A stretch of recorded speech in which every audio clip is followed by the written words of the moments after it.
So this is the third of the videos explaining how I've gone about building what I'm now calling Kathy's Arbour seat.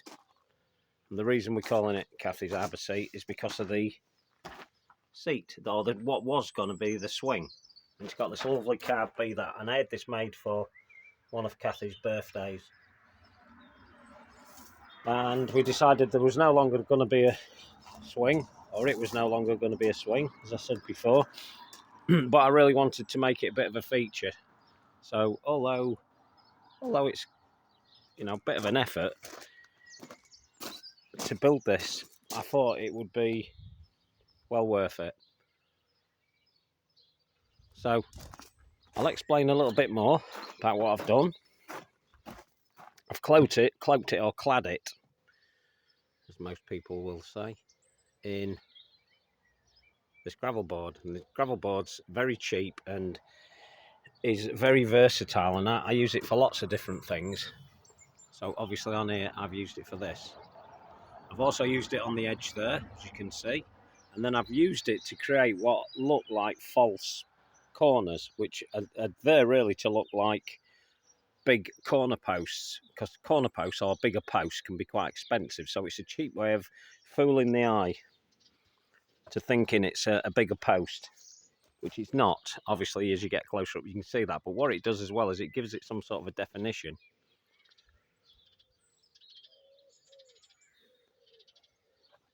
So I've stained it today, just giving it this bit of a stain. It's just to tone the colour down a little bit and to make it more cohesive, because there was different types of wood, if you remember.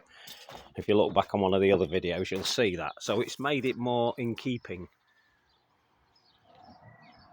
and softened it down really. Made it sit in its environment better as well, because although that colour inside is very nice, with the rest of the wood that we had up here, it was a bit jarring.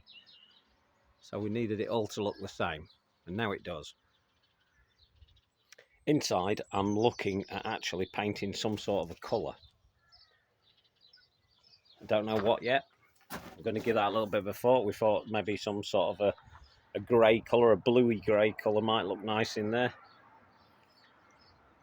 I was happy to just paint it the colour, this colour, but Kathy didn't want me to do that really. But it had to be done because it needed to be cohesive.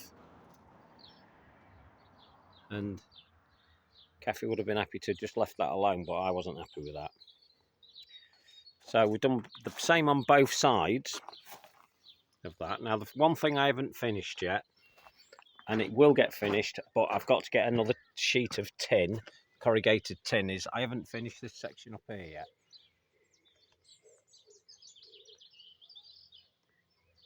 So that's got to have a tin sheet on it to stop the rain coming through. So I've given it the overhang, as you can see. It's a bit difficult on your own, as I've said before, and you really ought to get somebody else to help you achieve it if you're going to have a go at something like this, because to hold posts on your own is really difficult. I found it very difficult. I was dropping posts and trying to screw them in at the same time, and it's just not doable if you're not used to this. I've done lots of these now, so I'm getting quite used to doing it that way. And when you've got no real help, it's just what you have to do, to be honest. So it's, as I say, it's looking nice. Now the area that it's sat at, I've had people ask me if I've made this to suit, and that's because they've never really took notice of this area before.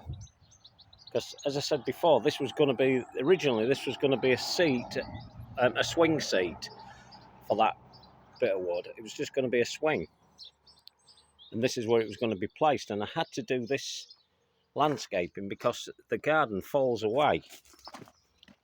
See if we can make that more obvious.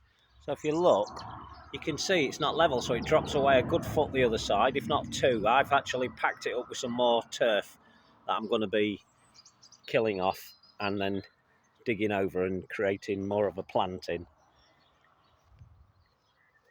You can see it better there now.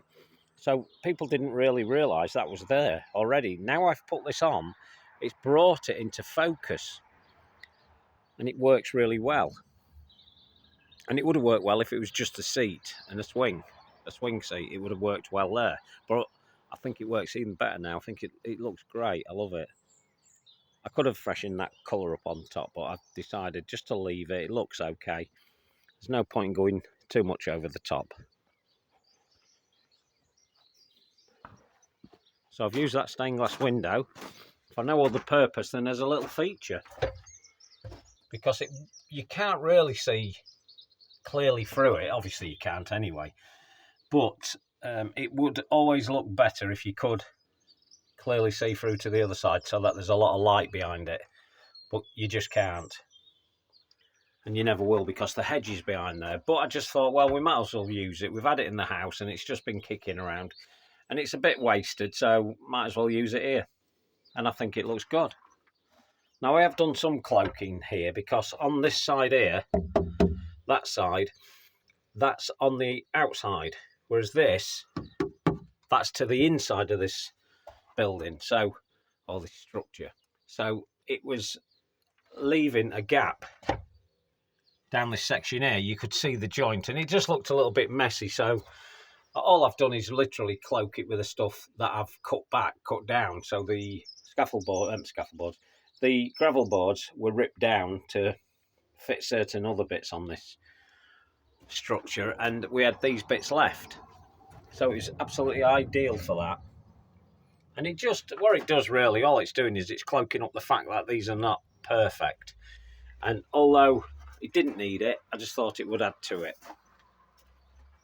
And I think it does. I've even gone to the trouble of putting it around here. Now, one thing you've got to be careful of is not to get carried away, because it's quite easy to get carried away. I could have carried it on all the way around these different bits here. But that would have just been overkill for no reason whatsoever. So, there you go. So all there's left to do now is to get myself a modern railway sleeper, put it underneath the seat and finish it off. But I won't be doing another video on that. There's no point. You'll come across that as and when I do the walks through the garden. I'll show it finished in its finished state. So it looks fairly good. If you're wondering, the front is about 7.5 to 8 feet in the air, and the back's about just over 6. The building itself's about 4 foot wide and about 3 foot as we're looking at it now. So 3 foot. And I think it's a really nice size, and it really does suit this area, which was already built. I've already put in here the Arbour japonica crotonifolia. As I said, we get some burning on it where it was. Not a lot, because I've removed some of the leaves, but that's the sort of thing we get. So I've put it under here because it will be better suited there. It will look way better because it'll take those conditions. Hosta already there. 1 or 2 other plants in there. I am going to add to it. I am going to do something else in there, which I'll show as and when I get it done. And then this border here, hopefully now, that will give me the push now to get on with this border, because it's a bit scrappy at the moment. Bit of a junky border, but that'll all be sorted in good time. So there you go. That's Kathy's Arbour seat. Touch on the next one. Ta-da.